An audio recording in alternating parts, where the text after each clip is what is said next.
ফেব্রুয়ারিতে নির্বাচন হবে না।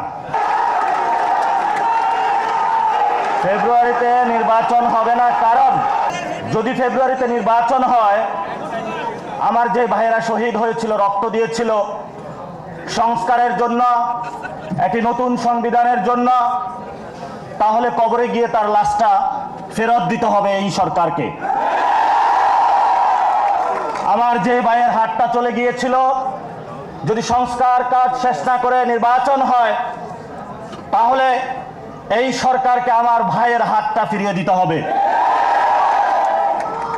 যে মায়ের বুক খালি হয়েছিল, যদি সংস্কার ছাড়া, একটি নতুন সংবিধান ছাড়া বাংলাদেশে নির্বাচন হয়, তাহলে ওই মায়ের বুকের সন্তানকে ফেরত দিতে হবে।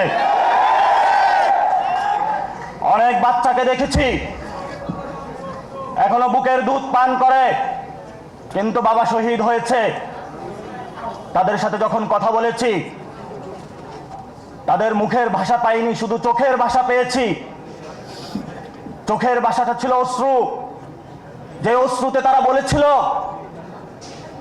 আমার বাচ্চা রয়ে গিয়েছে, আমার স্বামী চলে গিয়েছে, আমি বাংলাদেশ থেকে কিছু চাই না, কিন্তু আমি একটি সুন্দর ভবিষ্যতে বাংলাদেশ দেখতে চাই।